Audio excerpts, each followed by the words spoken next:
فلسطینی مزاحمتی تنظیم حماس نے مسجد اقصی پر اسرائیلی حملوں کو خطرناک سازش قرار دیتے ہوئے اسے ریڈ لائن قرار دیا ہے۔ غیر ملکی میڈیا کے مطابق حماس کے سینئر رہنما ہارون ناصر الدین نے واضح کیا ہے کہ مسجد اقصی اور دیگر مقدس مقامات ہماری اولین ترجیح ہیں۔ انہوں نے کہا کہ اسرائیلی پولیس اور آبادکاروں کی جانب سے فلسطینی نمازیوں پر طاقت کا استعمال اور انہیں مسجد کے صحن میں داخل ہونے سے روکنا ناقابل قبول ہے۔ ان کا کہنا تھا کہ یہ تمام اقدامات مسجد اقصی پر قبضے کی ایک منظم کوشش کا حصہ ہیں، جس کے ذریعے مسلمانوں کو ان کی مقدس مقامات سے محروم کرنے کی کوشش کی جا رہی ہے۔ حماس نے عالمی برادری سے مطالبہ کیا ہے کہ وہ اسرائیلی جارحیت کو فوری طور پر روکے اور مسجد اقصی کے تحفظ کو یقینی بنائے۔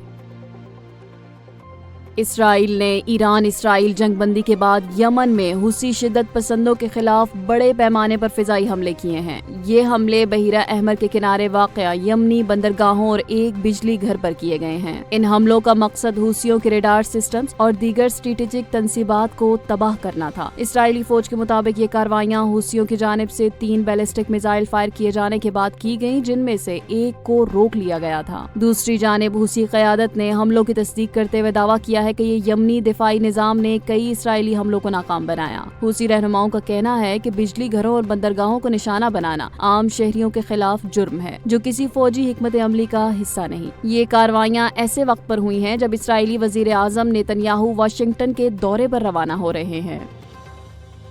وزیر اعظم شہباز شریف نے کہا ہے کہ حکومت پاکستان دیہی آبادی کی فلاح و بہبود کو ایک مستحکم، منصفانہ اور خوشحال پاکستان کے لیے اولین ترجیح دے گی۔ ان کا کہنا تھا کہ ملک کی دیہی آبادی نہ صرف ہماری غذائی ضروریات پوری کرتی ہیں، بلکہ ہماری صدیوں پرانی ثقافتی اور معاشرتی اقتدار کو بھی زندہ رکھتی ہیں۔ انہوں نے کہا کہ ہماری حکومت دیہات میں بسنے والے افراد کی ترقی کے لیے اپنی وابستگی کا اعادہ کرتی ہے۔ وزیر اعظم نے زور دے کر کہا کہ ان کی حکومت دیہی ترقی کو قومی ترقی کے ایک کلیدی ستون کے طور پر دیکھتی ہے اور مستقبل میں بھی اسی ترجیح کے ساتھ کام جاری رکھے گی۔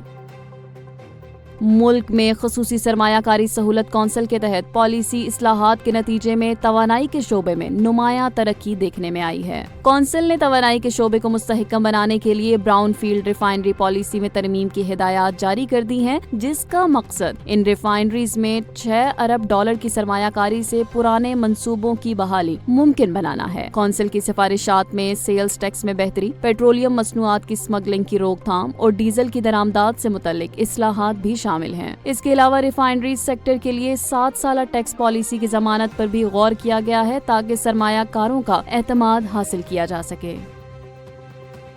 وفاقی حکومت نے بین الاقوامی مالیاتی فنڈ IMF کی ایک اور اہم شرط پوری کر دی ہے، جس کے تحت گریڈ 17 اور اس سے اوپر کے تمام سرکاری افسران کے اثاثے عوام کے سامنے لائے جائیں گے۔ اب افسران کو اپنے اور اہل خانہ کی ملکی و غیر ملکی اثاثے ڈیجیٹل طریقے سے فائل کرنا ہوں گے۔ صدر مملکت کی منظوری کے بعد سول سرونٹس ترمیمی ایکٹ 2025 کا گزٹ نوٹیفکیشن جاری کر دیا گیا ہے، جسے اسٹیبلشمنٹ ڈویژن نے تمام وفاقی وزارتوں اور ڈویژنز کو ارسال کر دیا ہے۔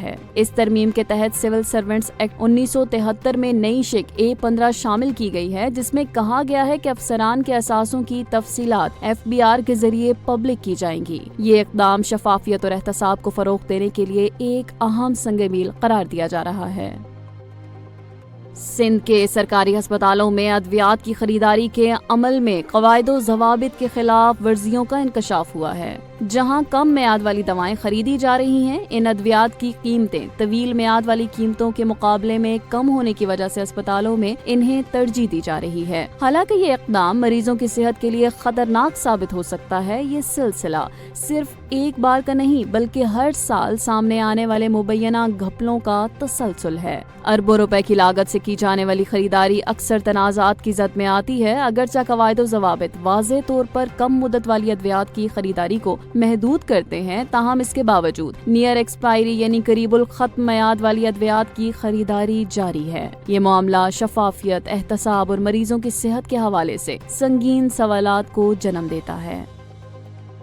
غزہ پر اسرائیلی حملوں کا سلسلہ بدستور جاری ہے اور صرف گزشتہ 24 گھنٹوں میں 90 سے زائد فلسطینی شہید ہو چکے ہیں۔ اسرائیلی افواج نے امداد کی منتظر فلسطینیوں پر بھی حملے کیے، جس میں چند ہفتوں کے دوران 743 شہریوں کو شہید کیا جا چکا ہے۔ غزہ سٹی میں ایک رہائشی مکان پر بمباری کے نتیجے میں کم از کم 12 افراد جان کی بازی ہار گئے۔ گزشتہ روز کے دوران اسرائیلی فضائی حملوں میں 78 فلسطینی شہید ہوئے تھے۔ فلسطینی وزارت صحت کے مطابق صرف ایک دن میں ہسپتالوں میں کم از کم 80 شہداء اور 304 زخمیوں کو منتقل کیا گیا۔ اسرائیل نے 18 مارچ کو حماس کے ساتھ جنگ بندی توڑی تھی، جس کے بعد سے اب تک شہداء کی تعداد 6860 سے تجاوز کر چکی ہے، جبکہ زخمیوں کی تعداد 24220 سے زائد ہو چکی ہے۔